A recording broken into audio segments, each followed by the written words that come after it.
For tonight's Conversations with Great Minds, I'm joined by Peter Schweizer, president of the Government Accountability Institute and research fellow at Stanford University's Hoover Institution. Peter is one of the most influential conservative writers in the country, and his coverage of corruption in Washington has quite literally changed the nation. His 2011 book, Throw Them All Out, for example, created public outcry about insider trading on Capitol Hill and helped pass the Stock Act. Peter Schweizer's new book, Extortion: How Politicians Extract Your Money, Buy Votes, and Line Their Own Pockets, is a fascinating expose of what he calls Washington's permanent political class. Peter, welcome to the program. Thanks so much for having me, Tom. I appreciate it. And a marvelous and fascinating book, pretty much regardless of your political persuasion. I'd like to start with you, though. Yeah. What first got you into writing about politics and being interested about politics? What animates you? Well, that's a great question. When I was younger, in high school, actually, a lot of people are out having fun. I was at home reading, and I was influenced early on by the writings of Milton Friedman and Thomas Sowell and other conservative thinkers. So I was very interested and engaged from that point of view, and continue to consider myself sort of a free market libertarian. But I've come to, over the course of my experience in writing and observing politics in Washington, I've come to realize that it's not something that is fixed by one party or the other. And what I've seen, it being the problems that we face in this country, in terms of generating prosperity so the American people can enjoy quality of life, protecting civil liberties, national defense. I've come to the realization that Washington, D.C., as much as we want to believe and hope to believe that it's a town animated by ideas, and that we're seeing a great clash of ideas in Washington, what we're really seeing oftentimes, I think, is a business transaction. The analogy I use in the introduction of the book is that politics in Washington's a little bit like professional wrestling. If you have no exposure to it, the first time you watch it and you see the two guys in spandex sort of going at it, hitting each other with chairs, you think, these guys really hate each other. But after a while, you realize that they're actually business partners and they're working together. And I think a lot of what we see in Washington actually is more collaborative than we think. Historically, it's interesting that you point that out, because the problem that I always had with what I knew about what goes on in Washington, D.C., and really I knew more about it. I started in news as a reporter in 1971 or 72 in Lansing, Michigan, and I covered the state capitol. Yeah. And the Republicans and the Democrats, and my father-in-law, in fact, was the assistant attorney general, and a political appointee. And the Republicans and Democrats, they'd all get together and get drunk every afternoon. Right. And they were just all good buddies, and and I saw that as, I got kind of cynical about politics as a consequence of that, because it seemed to me like they were all in it together, But on the other hand, what you hear right now, if you listen to the political pundits here in Washington, D.C., is they're decrying that. They're saying, back in the day, Tip O'Neill and Ronald Reagan used to get together and get drunk. Well, they didn't get drunk, but they used to get together and hang out and slap each other's back. And now, John Boehner won't sit in the same room with Nancy Pelosi. Right. So have we, and there's actually a lot of truth to that, as you know. Right now, there are Republicans in this town that will not speak with Democrats and vice versa. Right. If Alan Grayson walked into a Republican caucus, he'd probably be chased out with knives and pitchforks, and ditto the other. Paul Ryan walked. So, has that polarity changed, that we're all in this together? I think certainly that, for example, you take Reagan and Tip O'Neill, there was a certain social connection that they had. But I do think, at least based on my writings of Reagan and the Reagan administration, the Cold War period, I think a lot of that is a little bit overhyped. And if you look at some of the memoirs by Anatoly Dobrynin, the Soviet ambassador to the United States, the conversations that he had with both sides about the other side, you would realize that there was a lot of animosity and conflict. I think what's happened is a couple of things. First, the spoils of political office are much larger than they were 20 or 30 years ago. Whatever one's political views are on any of the issues of the day, the fact of the matter is a congressman now has much more power and influence than they had 30 years ago, simply because the scope of what they affect in terms of government is a lot larger. So getting into office, you wonder, why do these guys put up with this? They don't get a great salary. They got to raise all this money. Why do they run for office? I think part of it is the spoils that come from that position and later on from when they leave. The second thing, though, is that because of the current state of affairs, because the two parties are so competitive, the fact of the matter is, whether it's an Alan Grayson on the left or somebody on the conservative side, their ability to raise money is going to be based on the fact of really demonizing the opposition. I mean, people don't write checks and don't donate. That's the ability to, if I may. Yes, that's the ability to raise money from their base. Yes. But what you're talking about in the book here is the ability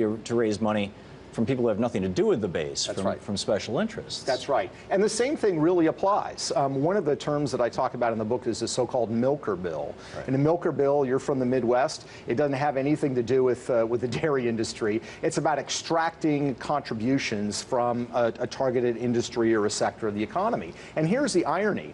You take a milker bill. Let's say you have a liberal Democrat introduce a bill that says we're going to put a super tax on large oil companies. And again, set aside the policy issues for a second. That's going to put the large oil companies in a situation where they're going to want to make donations to that congressman to make the problem go away. But here's the interesting part, Tom. Republicans will grouse about how that bill is terrible, it's socialism, it's going to cost jobs, but they secretly love it, because they can also go to those same interests, the same oil companies, and also say, we got to fight these guys, but, we need a little bit of love. So this division, this conflict between the two polar sides actually creates this sort of atmosphere where raising, even from corporations who maybe don't have any political agenda at all, feel like they got to cough up to sort of make the problem go away. That's at least how I see the sort of political economy in Washington. You don't make money in D.C. and you don't raise money in D.C. by solving problems. That's, I think, unfortunately, the cynical truth of the state of affairs in D.C. Well, and today. as more and more of our commons has been privatized and corporatized, you said the spoils, Yes. 70% of the NSA's budget is now private corporations. Absolutely. And so that's all largesse that can go in and out.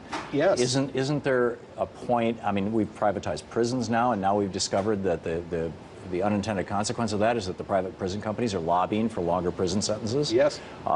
Isn't there a point at which we say this is inconsistent with any notion of good governance, whether you're conservative or liberal? Yes, I think there is, and I think it's a huge problem. And then you look in the national security sphere or Department of Homeland Security, where this is rampant, where you don't even have competitively bid contracts anymore on the grounds of national security or other practical considerations. I'm certainly not an expert in government contracting, but if you reach a circumstance where literally you can send out billions upon billions of dollars in contracts, there's a problem.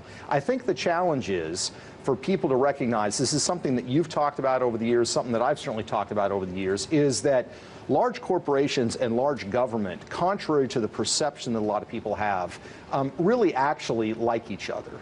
There is a sense that large corporations like dealing with a large government that can give them large contracts, that can create the sort of circumstance where smaller competitors just simply can't compete. And large corporations, large government would rather deal with one or two large corporations than having to deal with 150 of them. It's just a lot easier for them. And you see the same thing, for example, in the manipulation of the copyright law, Disney Yes. promoting, hey, let's extend the copyright law, the mouse is about to run out. Right. The way that the pharmaceutical companies do the patent laws. During the George Herbert Walker Bush administration, when Monsanto had invented GMOs, Yeah. there was no regulations. Yes. And so they went to the Bush administration and said, please regulate this, not because they were concerned about it being legal or anything, but because they wanted to lock it down so nobody else could do it. Yes, exactly. And this is another point that I mentioned in the book, that it relates to these kinds of issues. It relates to the fact that increasingly we have these large, monstrous laws that are hard to understand. You take, for example, Glass-Steagall during the Great Depression, remaking the entire financial sector. That bill was about 35 pages long. If you look at the Wall Street reform bill that, Dodd-Frank that was passed, again, set aside the question of whether you agree with the reforms or not. That is literally thousands upon thousands of pages long. And the complexity that goes into that is also part of this extortive process. Because what they've realized is by writing complex bills that nobody can understand, once the bill passes, I can leave my job as a congressional staffer and basically charge companies to interpret the bill that I wrote, that only I and a handful of other people understand. So the question is government crowding into business, or is business crowding into government? I think it's both. I think they're both moving towards each other. And there's the Billy Townsend syndrome. I mean, this Absolutely. was the guy who led the Medicare Part D package and who fought so hard to make sure that while the Pentagon negotiates drug prices, Walmart negotiates drug prices, that Medicare can't negotiate. They got to pay full retail even for an aspirin.